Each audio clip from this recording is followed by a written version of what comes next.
What is happening? Will Freeman, RevolutionaryLifestyleDesign.com. Coming to you today to talk about how to live better by solving the recurring problems in your life. What I mean by recurring problems are the problems that continue to affect you in a negative way. And since you are a follower of my site, or if you're not, what I want to tell you is that happiness should be your primary priority, okay? Your personal happiness. And it's my opinion that happiness is your natural state. It's just that there are so many negative things that can happen to you that get in the way of you experiencing your natural state of happiness. Look at a child as an example. A little kid is happy just to exist and to play with a balloon or to run around or whatever it is. Okay? They are in a natural state of happiness because they're in good health. They have naturally high levels of energy. They live in the present moment, so they are living in awareness. They don't have stress because they don't have a job or bills or anything like that. And the only time they get upset is, if they fall down and, they get in physical pain, they cry. Mom comes over, gives them a hug. They're back to being happy again a minute later, and they've completely forgotten about it. Okay. So, to me, returning to that childhood state of, kind of looking at the world with rose-colored glasses and living in the moment and being able to be happy has always been my goal. And I think it's a good goal for you as well.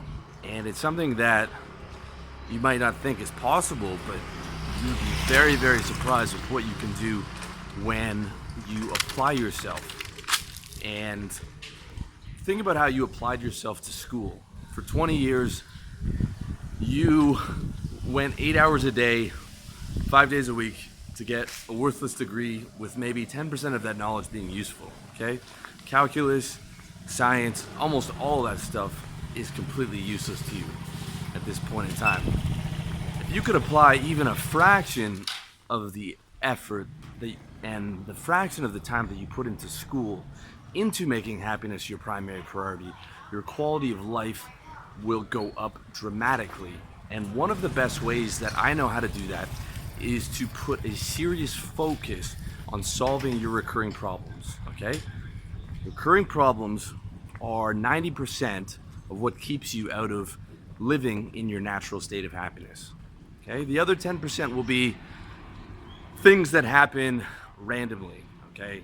Like, you get in an accident, or, you break your finger or something like that. Something that is not a recurring problem that happened accidentally. But 90% of the time, what is keeping you out of your, and those 10%, sometimes they can't be avoided, okay? Sometimes the random problems that just pop up out of nowhere can't be avoided. Of course, you want to structure your life to avoid those random problems as much as possible, but 90% of what's keeping you out of your natural state of happiness right now are recurring problems. Recurring problems like your back hurts. Okay, it's hard to be happy when your back hurts. I don't care how much money you have.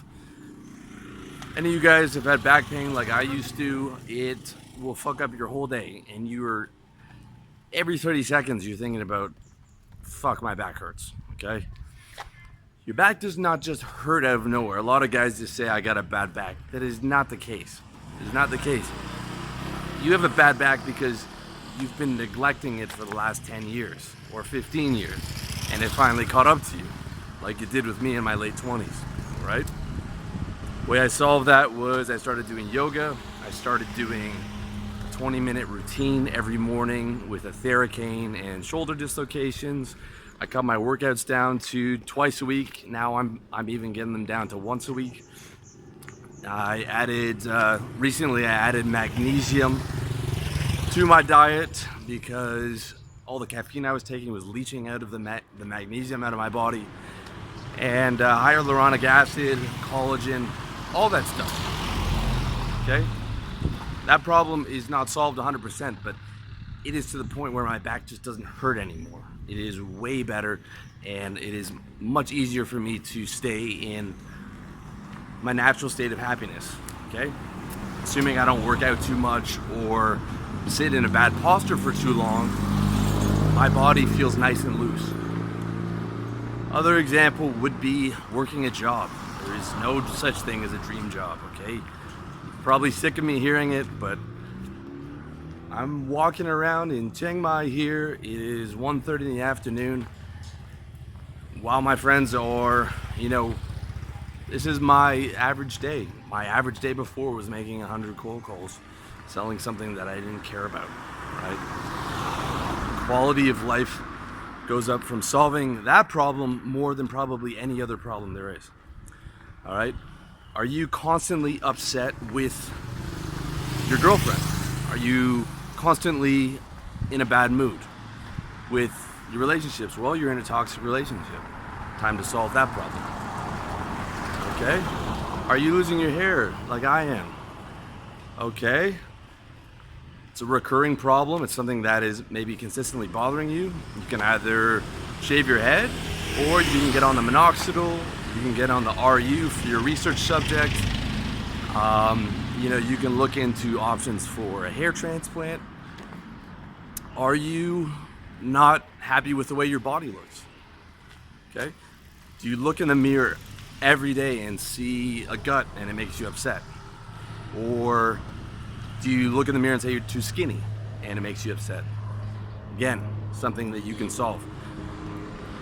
When a lot of guys talk to me and they say, well, Will, I'm not happy, I can tell you this. 90% of the time, it's maybe 5 to 10 recurring problems that are getting in your way. Okay, and the big ones are job, your diet, because if your diet's fucked, your body's gonna hurt, and if you eat too many carbs, especially as you get older, you're gonna feel lethargic. Okay, the other one's ejaculating too frequently, especially as you get older. That's gonna make you feel lethargic. It's gonna make you feel worn out. All these things. So 9 times out of 10, that guy has maybe 10 recurring problems that if he solved would increase his happiness maybe 100%, 200%, 300%. Okay, and would allow him to live closer to that natural childhood state of happiness. Okay? And this is so important, because instead of applying all your efforts to this vision of success, right? This vague, grasping vision of success, apply all your efforts to being happier and really sit down and say, what are the things that are in my way right now? What are the things where I wake up in the morning and I'm not happy? Okay? What do I have to do to solve those? And you might not be able to solve those problems right away. Like, getting a business that you enjoy takes a long time. But many of them you can make great efforts within the next month. Okay? Like fixing your back pain. Or fixing your diet. That's a huge one that you can do within the next 2 weeks. You can notice massive differences in how you feel by getting your diet in check and not eating too many carbs and not eating too much at meals.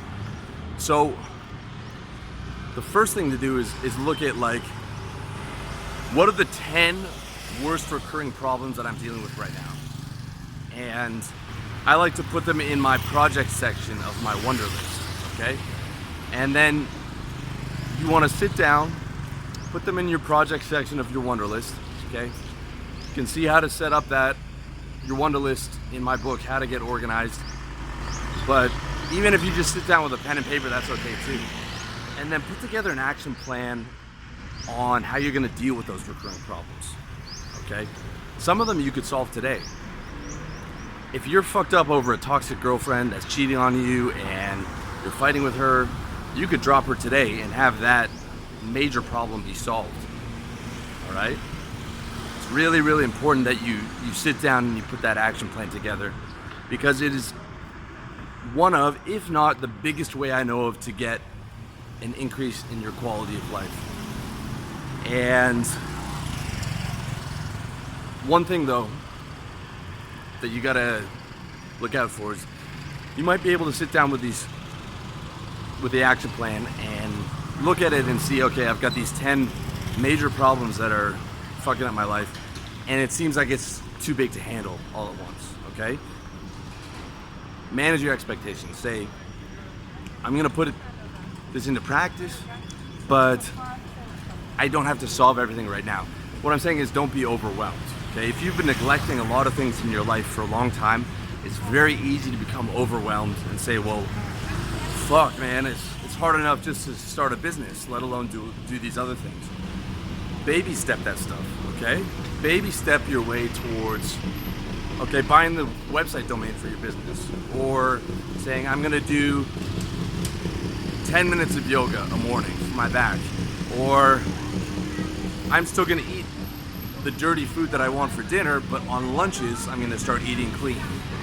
Okay, so you're at least making progress with it. Even if you make fucking 5% progress, your results are gonna be massive. If you make 5% progress across your 10 biggest recurring problems, your fucking happiness levels are going to be majorly influenced, okay?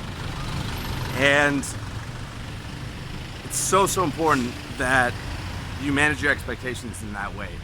Otherwise, you're just gonna become overwhelmed and you're gonna say, fuck it. It's too hard, it's too much to do, it's not even worth it.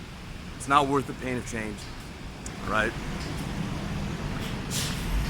And number two, understand that a lot of times, not for all, but for maybe 50% or maybe less, 40% of your recurring problems, they're actually going to become more painful before they become better. Like starting a business while you have a job is actually going to make you less happy for the period of time that you are doing both of those things. All right, I call it the blast and cruise phase. When you are blasting on a major new goal, you actually might lose some of your quality of life. But that's where you just have to keep your eyes on the prize, okay? You gotta keep your eyes on the prize, knowing that that quality of life is coming. And believe me, it is. If you can get yourself out of the rat race and you can get yourself out of the job market and get control over your resources and your time, believe me, that is going to be a massive improvement in your life. However, it's not necessarily the case, okay? Like stuff like eating well will start making you happier tomorrow. There is not a curve that you have to go through. Massaging your back and doing yoga will start making you feel better tomorrow. Becoming more mindful and trying to reduce the stress in your life by watching your thoughts and discarding negative thoughts and reframing with positive thoughts will start making you happier today, the next minute from now. Right? So, not every recurring problem is going to cause you a dip in your happiness, but recognize that some of the bigger ones will. So that's where you just have to keep your eyes on the prize and focus on the future, at least for that particular problem. Okay? So I hope this helps. I hope this really clarifies things for you in terms of your happiness. And I've done this stuff, guys. I've done this on all areas of my life. And I'm not talking theoretically, I'm talking this actually works. And it may be the most important tool for living better that I've done in any video or article, is literally just sitting down, thinking about what are the 10 things that are fucking up my life the most? What are the 10 things that are preventing me from being happy every day, or at least reasonably happy, or more comfortable? What are the big the 10 biggest things that are getting in my way, and what is an action plan to solve those, all right? I use Wunderlist. You can write it down on a fucking piece of paper and stick it to the wall and put together your action plan of how you're gonna take care of those things, okay? You know, and you'd be surprised. You might find that 2 or 3 of them you can do today. You can dump that girlfriend, you can start eating better, and within a day or two, you could already be at 5% or 10% more happy just by doing these things. Or by quitting a bad habit, whatever it is, all right? So that's it, boys. I hope that you get the idea. If you have any questions, leave it in the comment section below. And as always, I want to thank you for watching the video or listening to the audio or checking out my website over at revolutionarylifestyledesign.com. I wish you all the best in your personal development journey.